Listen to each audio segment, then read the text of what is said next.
The story is called Ethan and Mr. Henry. Part 1. The Bench in the Park. It was a brisk spring afternoon, the kind that makes the air crisp, with promise as buds unfurl and sunlight dapples the ground through newly green trees. Ethan, a young architect with an ever-busy mind, wandered into the park during his lunch break, seeking solace from the hum of the city.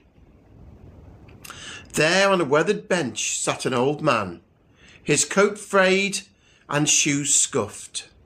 He was clearly homeless, but his eyes held a spark, a mix of wisdom and mischief that seemed to defy his circumstances. Ethan hesitated, unsure how to approach, but his curiosity drew him closer. He offered the man one of his sandwiches, a small gesture of kindness. The man, who introduced himself as Mr. Henry, accepted it with a warm, toothy grin. "You're only as rich as what you're willing to give away," he said enigmatically. The words lingered in Ethan's mind as he walked away. Intrigued by the enigmatic man, he decided to return the next day. The following day, Ethan noticed the state of Mr. Henry's shoes. They were barely holding together, the soles thin as paper. Determined to help, Ethan bought him a new pair of hardy fleece-lined boots. Mr. Henry accepted them with gratitude, turning them over in his hands as if inspecting a fine work of art. Instead of a simple thank you, he said, "Boots take you places, but it's your feet that do the walking. Where are yours taking you?" Ethan felt a pang of discomfort at this slightly strange man. The truth hit him, though. He had been moving forward in life, but not with purpose. He was following paths others had predetermined for him.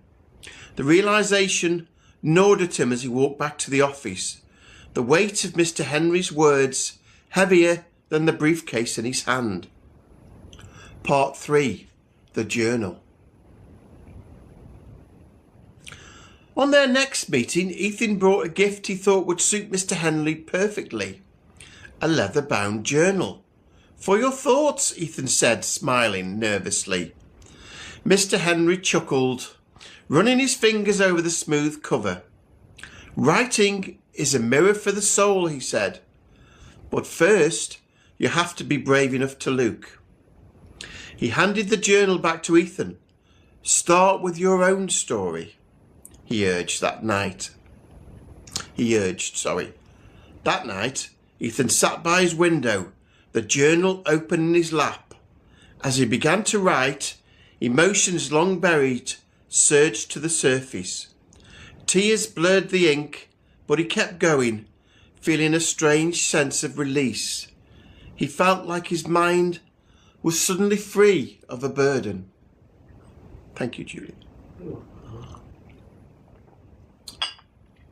Part 4. A blanket. As autumn gave way to winter, Ethan bought Mr. Henry a thick, warm blanket. The old man accepted it gratefully, but surprised Ethan by folding it neatly and setting it beside him. "Warmth comes from kindness, not just from cloth," he said. "Who keeps you warm, Ethan?" Ethan felt a sharp pang of realization. His relentless focus on work had left him isolated and lonely. He'd let relationships with family and friends fade, thinking there would always be time to reconnect. That night, he resolved to change, to reach out before it was too late. Part 5. The Watch. Ethan gifted Mr. Henry a watch, thinking it might help him keep track of time. Mr. Henry laughed, the sound hearty and free. Time isn't in a watch, she said. It's in the moments you live. Are you living your moments or just counting them, Ethan? Tick-tock, tick-tock. Living is for now. The question stung. Ethan realised his obsession with deadlines, as predetermined by his job, had drained the joy from his life. He resolved to let go of his rigid schedules, to embrace spontaneity, and to seek moments of wonder rather than just ticking off tasks. Lesson 6. A photograph. One day, Ethan bought Mr. Henry a photograph of a sunrise he'd taken during a rare vacation.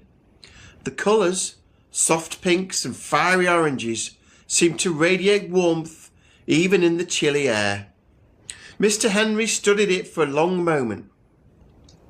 The sunrise comes every day, he said. Whether you see it or not, why wait for rare moments to notice the beauty around you? I'm lucky enough to see the sunrise every day. The next morning, Ethan set his alarm early and went for a walk. As the first rays of dawn painted the horizon, he felt a deep connection to the world. A reminder that beauty was always within reach, if only he chose to look. Lesson 7. A book. Eager to share something more meaningful, Ethan bought one of his favourite books to Mr. Henry. The old man accepted it with a nod, but said, "Books are treasures, but wisdom isn't trapped on pages. You live your story, Ethan. How's it unfolding?" The question lingered with Ethan long after their meeting. It inspired him to take a small but significant step. He began outlining his own book, a dream he'd pushed aside for years. For the first time, he felt his story taking shape. Part 8. A meal together. Instead of simply handing over food, Ethan invited Mr. Henry to share a meal at a nearby cafe. Over steaming bowls of soup and crusty bread, they talked for hours. Breaking bread together makes strangers friends, Mr. Henry said. When was the last time you truly connected with someone? The words struck Ethan deeply. He had been so consumed by his career that he'd let meaningful connections slip away. And it took this homeless man to point it out to him. The dinner was a turning point. Ethan began reaching out to old friends and rebuilding bridges he'd once let crumble. Lesson 9. A coat. A particularly frigid day, Ethan bought Mr. Henry a heavy coat. Mr. Henry draped it over his shoulders, his eyes twinkling with gratitude. "The coat will keep me warm," he said, "but compassion keeps me alive. You've given me much, Ethan. What are you giving yourself?" Ethan's throat tightened. He realised his acts of kindness towards Mr. Henry were not just for the old man. They were healing something within himself. And every time he came to see the old man, he learned something new. "Why do you live out here, Mr. Henry?" he asked softly. The old man smiled, his gaze distant but serene. "Don't worry about me, Ethan. I'm the richest man who ever lived." Lesson 10. A letter. Ethan wrote Mr. Henry a heartfelt letter, pouring out his gratitude for the lessons. I'm not quite sure how to help you with that. Lesson 10. A letter.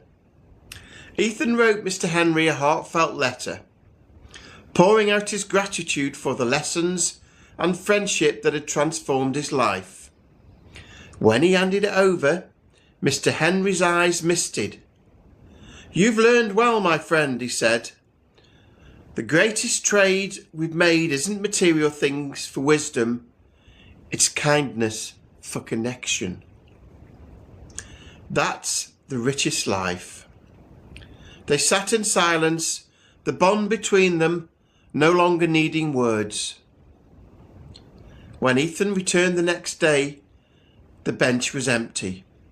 His heart ached for his friend, but then he smiled, realising a soul like Mr. Henry's could never be confined to one place for too long. As the seasons turned, Ethan carried Mr. Henry's lessons with him, living not for the rush of achievement, but for the quiet beauty of connection, kindness, and presence. It is, Rob. It's a Mr.